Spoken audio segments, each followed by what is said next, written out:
High friend, welcome to Milandeep YouTube channel. তো বন্ধুরা, সবাই কেমন আছো? সবাইকে অনেক অনেক ভালোবাসা, অনেক অনেক শুভেচ্ছা জানাই।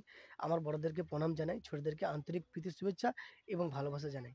তো বন্ধুরা, একটা কথা না বললে নয়, কারণ আজকের ক তারিখ হলো? আজকের হচ্ছে 4 তারিখ। আমি 2 তারিখ, 2 তারিখ রাত্রে, 2 তারিখ, হ্যাঁ 2 তারিখে আমি আমার চ্যানেলটা ভেরিফাই করার জন্য দিয়েছিলাম। তো ভেরিফাই করার জন্য দিয়েছিলাম, তো চ্যানেলটা ভেরিফাই করার জন্য দিয়েছিলাম। তো ভেরিফাই করা হয়ে গেছে। করা হয়ে যাওয়ার পর ভেরিফাই করতে, মানে সরি, প্রথম থেকে বলি। তো ভেরিফাই করতে গেছি আমার একটা বন্ধুর কাছে। সে বন্ধুর বাড়ি হচ্ছে ডায়মন্ড হারবারে। তো যোগাযোগ করি। তার চ্যানেলের নাম হচ্ছে আমি সুরজিৎ ব্লগস। সবসময় সুন্দরবনের ব্লগ করে। তো ও আমাকে বলে যে, "দীপ, তুমি উল্টোপাল্টা কোনো ভিডিও ছেড়ো না। উল্টোপাল্টা ভিডিও ছেড়লে চ্যানেলের সমস্যা হবে, চ্যানেলের ক্ষতি হবে।" তো আমাকে সবসময় বলতো। তো আমিও তার কথা শুনতাম। তো বন্ধুরা, কি বলবো? তো বন্ধুরা, তারপর ওই দাদার কাছে যাই আমি। ওই দাদার কাছে যাওয়ার পর দাদা বলে যে, "তোমার চ্যানেলে কোনো ভুল আছে কিনা দেখতে হবে।" তখন আমার চ্যানেলে অন্য ভিডিও ছিল, অন্য কনটেন্টের ভিডিও ছিল। তারপরে আমি যাই ওনার কাছে। ওনার কাছে আ যাওয়ার পর অ্যাপ্লাই হয়। এক এই কথাটা হয়েছিল আজ থেকে প্রায় ৩-৪ মাস আগে, ২-৩ মাস আগে। তখন অ্যাপ্লাই হয়েছিল। কিন্তু আমার চ্যানেলে কোনো ভুল ছিল। ভুল থাকার কারণে ২-৩ দিন পর আমাকে মেসেজ দিল রিইউজ কনটেন্ট বলে। মানে আমি যে কনটেন্টটা ব্যবহার করেছি ওটা ভুল ছিল আমার। সেইজন্য আমাকে মনিটাইজ দিল না। আমাকে আমার কেটে দিল। তাও মন হাত খারাপ, খুব মন হাত খারাপ লাগছে। কি করব, কি করব? তারপরে কি করলাম, তারপরও ভিডিও করতে, করতে ভিডিও ভিউজ নেই। হঠাৎ লাইভ থেকেও ভিউজ নেই। আমি ভাবছিলাম লাইভ থেকে ভিউজ নিয়ে চ্যানেলটা করব। তো সেটাও করতে পারলাম না। চ্যানেলটা আমি ভেরিফাই করব। তো সেটাও ভেরিফাই করতে পারলাম না। তো কি করব? এরকম মাথায় প্ল্যান ছিল। তার প্ল্যান থাকতে, থাকতে তো মন হাত খারাপ। ২-৩ মাস তো টোটালি কোনো ভিউজই হয়নি। তারপরে হঠাৎ মাথার মধ্যে একটা বুদ্ধি এলো, যে ওই মানুষের শরীর স্বাস্থ্য ভালো রাখার জন্য কী সবজি খেতে হবে, বা কোন, কোন সবজি খেলে মানুষের শরীর স্বাস্থ্য ভালো থাকে, বা কোনো আকর্ষণীয় ফল যেটা এখন মার্কেটে ভালোই চলছে। তো এইটা মানে মাথার মধ্যে এলো। তারপর আমি তখন কি করলাম, যে ওই কিডনি সুরক্ষিত রাখতে হলে কিছু খাবেন। যেমন কাঁচা কলা, বা বিভিন্ন ধরনের সবজি, পাতাকপি, মাছ, তারপরে তারপরে আর কি বলবো? তারপরে পেঁপে, কাঁচা পেঁপে, পাকা পেঁপে, বিভিন্ন রকম সবজির ভিডিও করতে লাগলাম। দেখলাম ওই সবজির ভিডিওগুলো করতে, করতে আ মিলিয়ন, মিলিয়ন মানুষ দেখতে লাগলো। মানুষ প্রচুর, প্রচুর সাপোর্ট করতে লাগলো, খুব দেখতে লাগলো। তখনই ভাবলাম যে নিশ্চয়ই কিছু হবে এবারে। তারপর আমার হচ্ছে মানে সিনেমেটিক কিছু ভিডিও ছিল, বড় ভিডিও কথা বলছি, যেগুলো সিনেমার নায়িকার সঙ্গে এডিটিং করা ছিল। তো আমি সেইগুলো ডিলিট করলাম। সেইগুলো আমি ডিলিট করলাম। ডিলিট করার পর সেইগুলো আমি ডিলিট করলাম। ডিলিট করার পর তারপরে আরও কিছু ভিডিও ছিল যেগুলো নিজস্ব কনটেন্ট না, কপিরাইট কনটেন্ট। তো সেগুলো ডিলিট করলাম। তার ডিলিট করার পর চ্যানেল পরিষ্কার করেছি। তারপরে দেখলাম যে শর্ট ভিডিও থেকে এইসব শরীর স্বাস্থ্য নিয়ে যেসব ভিডিওগুলো করেছি, সেসব ভিডিওগুলো থেকে দেখলাম যে 10 মিলিয়ন নিচে কভার হয়ে গেছে। এপ্লাইয়ের অপশন আবার দিয়ে দিয়েছে। তখন আমি দাদার সঙ্গে, মানে আমার সেই বন্ধুর সঙ্গে যোগাযোগ করি, যার নাম আমি সুরজিৎ ব্লগস, যে এখন ডায়মন্ড হসপিটালে কাজ করে। বাড়ি কিন্তু পাথর প্রতিমাতে। তো ওনার সঙ্গে আমি যোগাযোগ করি। তো যোগাযোগ করার পর ওনাকে একদিন ফোন করলাম। আমি বললাম, "আমার তো হয়ে গেছে, আমি কি এবার যাবো?" তখন ও বলল, মানে উনি বললে, তখন ও বলল যে, "হ্যাঁ, ঠিক আছে, তুমি আসো। যেদিন আসবে তার ১ দিন আগে আমাকে ফোন করে জানাবে।" তো আমি যেদিন যাবো তার ১ দিন আগে ফোন করে জানিয়ে দিয়েছিলাম। বলছে, "হ্যাঁ, হয়ে গেছে, তাহলে চলে আসো।"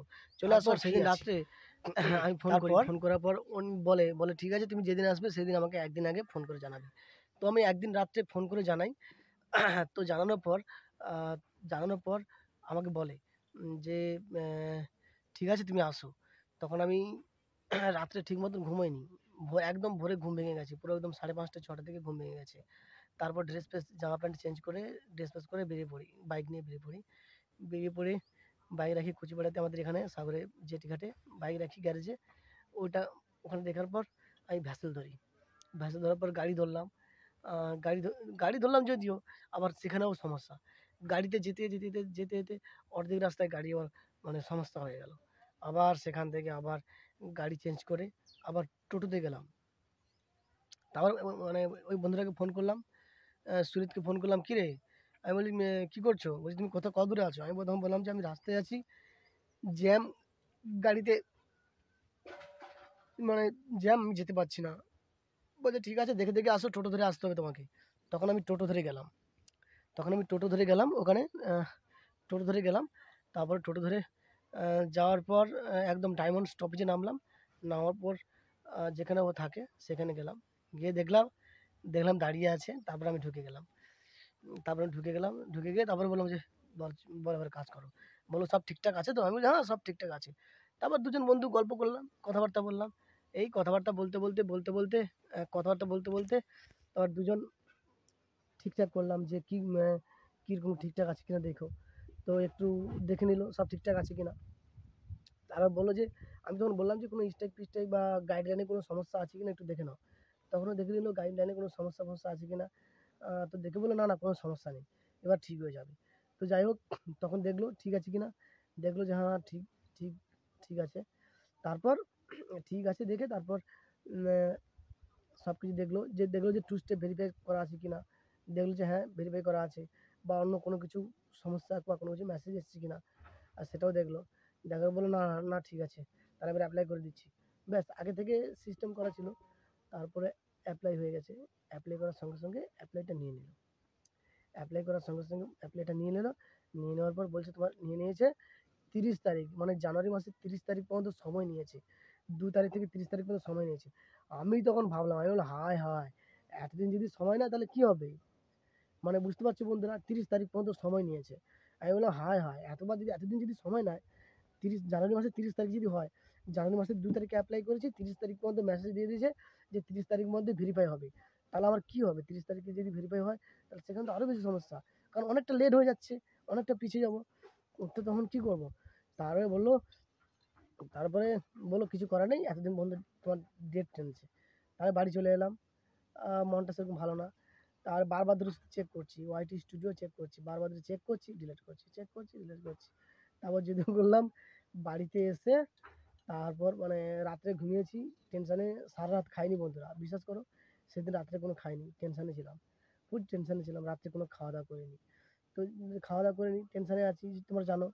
কারণ কেন টেনশানে আছি? কারণ টেনশানে আছি এই কারণে, কারণ এত দিনের পরিশ্রমের ফল, এত কষ্ট করে, আমি এত কষ্ট করেছি আজকের 2-3 বছর ধরে আমি কষ্ট করেছি চ্যানেলটার পিছনে। আর কি বলবো, মানে দাঁতে দাঁত চেপে গেছে, মুখে মুখ চেপে অনেক মানুষের অনেক কিছু কষ্ট সহ্য করে আজকের এই জিনিসটা, আমি এই জায়গাটা আমি আসতে পেরেছি। সেটা শুধু তোমাদের ভালোবাসা বা তোমাদের সাপোর্টে। আমি খুব ধৈর্য, এত ধৈর্য ধরতে পারি আমি, ধৈর্য ধরে বলে করেছি। কিন্তু আমার জায়গায় অন্য ছেলেমেয়েরা হলে চ্যানেল ছেড়ে দিত। যেমন তোমাকে একটা কথা বলছি, আমাদের মানে পাশাপাশি একটা চ্যানেল আছে। তো সেই চ্যানেলটা আমি ক্রিয়েট করে দিয়েছিলাম, আমি খুলে দিয়েছিলাম একটা বন্ধুর কাছ থেকে, একটা ভাইয়ের কাছ থেকে খুলে দিয়েছিলাম। তো সে 5-6 মাস 7 মাস চালানোর পর সে ছেড়ে দিল, বললো আমি পারবো না। আমি বললাম, হ্যাঁ রে, আমি এতদিন ধরে চালাচ্ছি, এতদিন কষ্ট করে, মানে কেউ কিছু বললো বা না বললো আমার কোনো যায় আসে না। আমি এত কষ্ট করে চ্যানেল চালাচ্ছি, আর তুই কিনা হাফ রাস্তায় ছেড়ে দিবি? বলে 6-7 মাসের পর চ্যানেল ছেড়ে দিল। তো এতে কী লাভ হলো? যাই হোক, কিন্তু আমি ছাড়িনি। আমি আমার কাজ কনস্ট্যান্ট একদম করেই গেছি। রোজ বেশি বেশি করে নেট ভরতাম।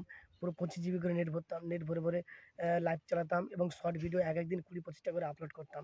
এরকম করে ভিউ হয়েছিল বলে আজকে আমার WT কমপ্লিট হলো। ওয়াচ টাইম কমপ্লিট হয়েছে। হয়ে যাওয়ার পর অ্যাপ্লাইয়ের জন্য মানে তারপরে আমি অ্যাপ্লাই করলাম। তো যাই হোক, অ্যাপ্লাই করলাম।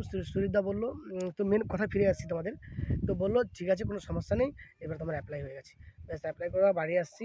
আমি ভাবছি অনেক আরও সময় লাগবে। আর এদিকে ভয় লাগছে, যদি ওয়াচ টাইম যদি আবার কেটে নেয়, কারণ নতুন বছর, তোমরা জানো বন্ধুরা, মানে ইউটিউবে নতুন বছরে বা ডিসেম্বরে ওয়াচ টাইম WT কাটে, মানে পেছনে আসা 365 দিনের পর থেকে ওয়াচ টাইম কাটতে আরম্ভ করে। কিন্তু আমারও সেই 365 দিন পড়ে গেছে।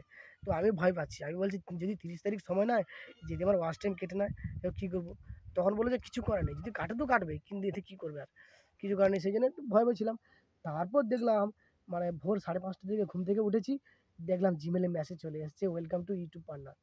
বন্ধুরা, কি বলবো, আমি এত খুশি হয়েছি যে একটা মরা একটা একটা উম একটা মানে কি বলা যায়, একটা না বাঁচা জিনিসকে আমি বাঁচিয়ে দিয়েছি। একটা মানে কি বলা যায়, একটা শুকনো জিনিসটাকে আমি পুরো জল দিয়ে সেটাকে আমি ভিজিয়েছি। তো বন্ধুরা কী বলবো, মানে কী ভাবো তাহলে তোমরা? একটা মরা জিনিসকে, একটা শুকনো জিনিসকে সেটাকে ভিজিয়ে আমি আবার ভিজিয়ে সেটাকে আবার জ্যান্ত করেছি। তাহলে আমার জায়গায় যদি অন্য কোনো ছেলে হতো, সে কবে থেকে এই জিনিসটা ছেড়ে দিত। কারণ সে পারতই না। কেন পারত না? কারণ আমার মতন এর এত কষ্ট, এত জার্নি বা এত ধৈর্য ক্ষমতা অন্য কোনো কারো কাছে নেই। হয়তো আছে, কিন্তু আমার দেখায় আমি কাউকে দেখতে পাইনি সেরকম বন্ধুরা। বন্ধুরা পুরো ৩ বছর, ৩ বছর সময় লেগেছে। ১ম বার এপ্লাই করেছি, যদিও কষ্ট মষ্ট করে এপ্লাই করলাম, সেটা রিউজ কন্টিনিউ বলে ক্যানসেল দিয়ে দিল। সেই থেকে মনটা আরও ভেঙে গেছে।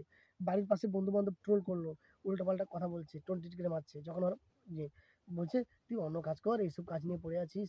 বাড়িতেও কেউ সহ্য মানে সবাই এরকম ধরনের কথা বলছে। কেউ এসব জিনিস সাপোর্ট করছে না। প্রচুর। তারপরে তাদের সেই কথাগুলো চাপিয়ে রেখে আমি নিজের কাজ নিজেই করে যাচ্ছি। নিজের কাজ নিজেই করে যাচ্ছি বলে ২য় বার এপ্লাই করলাম। আমার যেসব ভুলভাল ছিল সেসব ভুলভালগুলো ডিলিট করলাম। সিনেম্যাটিক ভিডিও অর্থাৎ সিনেমা নায়িকাটাকে কেটে বসিয়েছিলাম, সেগুলো সব ডিলিট করলাম। ডিলিট করার পর তারপরে এপ্লাই হলো। এপ্লাই করলাম। এপ্লাই করার ২ দিনের পর আমাকে সাকসেস দিল। ধন্যবাদ জানাবো। তোমাদের এই ভালোবাসা, তোমাদের এই সাপোর্টের জন্য আজ আমি এতদূর পর্যন্ত এগিয়ে গেলাম বন্ধুরা। সত্যি এটা তোমাদের ভালোবাসা ছিল। তো তোমাদের এই ভালোবাসার জন্য আজকে আমি এতদূর পর্যন্ত এগিয়েছি। এটা তোমাদের ভালোবাসা ছিল। তো আর কি বলবো, তো আরো একটা কথা তোমাদের বলার ছিল, তো বলছি। তো তোমাদের ভালোবাসায় এটা পেলাম। তারপর যখন আমাকে মেসেজ দিল যে ওয়েলকাম টু ইউটিউব পার্টনার, তো এই মেসেজটা পাওয়ার পর প্রতিটা বন্ধু-বান্ধবকে আমি পাঠিয়ে দিয়েছি হোয়াটসঅ্যাপে স্ক্রিনশট মেরে পাঠিয়ে দিয়েছি যে, "দেখ আমার চ্যানেল মনিটাইজ হয়েছে, ভেরিফাই হয়ে গেল।" প্রত্যেকে খুব খুশি, প্রত্যেকে স্ট্যাটাস দিয়ে পুরো ফাটিয়ে দিয়েছে। স্ট্যাটাস সমেত দিয়েছে।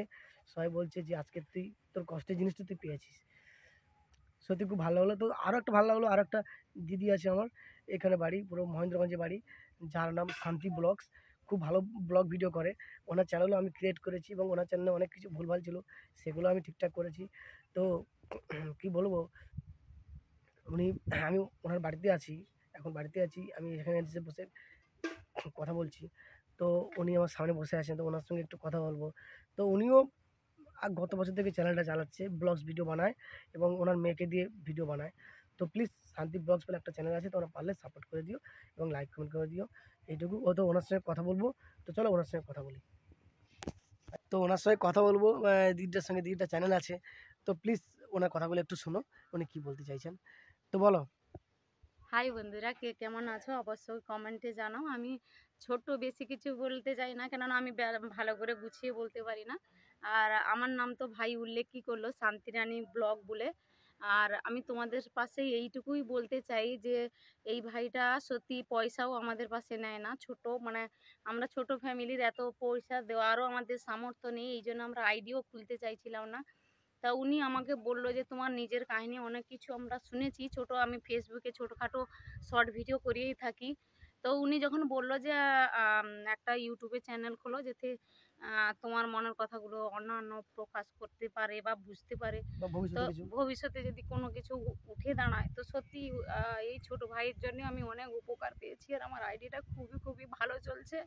তো তোমাদের পাশে আমি এইটুকু চাইবো, যেমন এই ভাইটার পাশে দাঁড়িয়েছো আমাদের পাশেও দাঁড়াবে। আর অনেক অনেক বড় হোক, যাতে ওর আইডিটা ভালো চলে, গরিব সংসার একটু দাঁড়িয়ে উঠুক। কেননা সবাইয়ের মনের একটা প্রকাশ আছে, যেটা মানুষ মুখে বলে যা হুম, উচ্চারণ করা যায় না। হুম, মনের কথাই আপনারা অবশ্যই অবশ্যই বোঝার চেষ্টা করবেন। আর ওই ভাইটা কিন্তু বিনা পয়সায় অনেক, শুধু আমি বলতে আমি না, অনেক বোনেদের, অনেক দিদিদের, অনেক ভাইদের ও সাপোর্ট করে থাকে বিনা কারণে। চ্যানেল খুলে নিজের দিয়েছি। চ্যানেল খুলে দিয়েছে এবং আমার মেয়েকে ভালো ভিডিও কেমন বানাতে হয় সেটাও শিখেছে। আমাকেও কিভাবে ব্লগ করতে হয় সেটাও আমাকে শিখেছে।